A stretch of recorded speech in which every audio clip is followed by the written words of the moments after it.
코로나19 사태가 길어지고 대면 모임이 줄면서 각종 중독에 빠지는 사람이 늘었습니다. 대표적인 게 손에서 스마트폰을 놓지 못하는 스마트폰 중독과 과음으로 인한 알코올 중독입니다.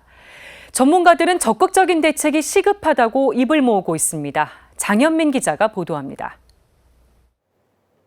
코로나19 시대의 중독 문제와 그 해결책을 모색하는 자리가 마련됐습니다.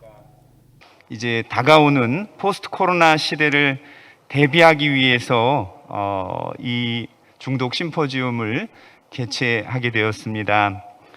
코로나19가 바꿔버린 여러 가지 사회적인 상황들과 또 중독 문제들 앞에서 우리 가족의 건강과 행복을 어떻게 잘 유지하고 지켜나가야 할 것인가. 코로나19 사태를 거치며 가장 심각해진 것은 스마트폰 중독 문제입니다. 전 연령층에서 스마트폰 사용이 크게 늘며 중독 위험이 높아진 것으로 나타났기 때문입니다. 전문가들은 특히 온라인 비대면 수업 등으로 스마트폰 사용이 늘어난 청소년의 중독 문제 심화를 우려했습니다.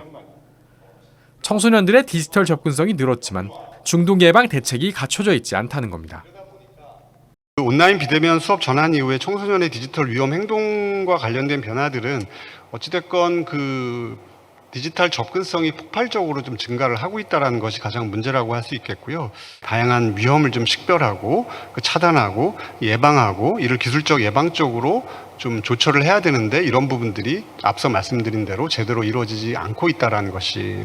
알코올 중독 문제 심화를 우려하는 목소리도 나왔습니다. 사람들과 만나 술을 마시는 횟수는 줄었지만 한 번 술을 마시면 과음하는 사례가 늘어나는 것으로 나타났기 때문입니다. 특히 원래 술을 자주 마시던 사람의 경우 중독 위험이 더욱 높아진 것으로 나타났습니다. 중앙대 사회복지학부 정슬기 교수는 알코올 중독 심화를 막기 위해선 주류 판매와 소비에 대한 규제 등 적극적인 방법이 필요하다고 강조했습니다. 음주 위험군이 더 많은 위험에 노출되고 있다는 것, 원래 더 많이 먹던 사람들은 더 위험하다는 것, 결국 사회적으로 취약한 이들에게 더욱 가혹한 팬데믹을 우리가 어떤 방식으로 접근해야 될 것인가, 그리고 코로나19로 인해서 더욱 벌어지는 건강 격차를 해소하기 위해서는 적극적인 방법들이 필요하다. 중독에 빠지지 않기 위해선 우리는 어떤 마음가짐을 가져야 할까? 전문가들은 가장 먼저 가족 간의 친밀감을 강조했습니다. 가족 간의 친밀한 관계를 유지할 경우 중독을 유발하는 외로움을 막고 스트레스 관리에 도움이 되기 때문입니다. 가족 간의 친밀감이요. 이거는 알코올 중독도 조현병 치료에도 우울증 치료에도 가장 기본이 되는 거거든요. 전문가들은 또 규칙적인 생활과 다양한 여가 생활 등을 통한 스트레스 관리, 매사에 감사하는 긍정적인 자세 등을 갖출 필요가 있다고 조언했습니다. CPBC 장현민입니다.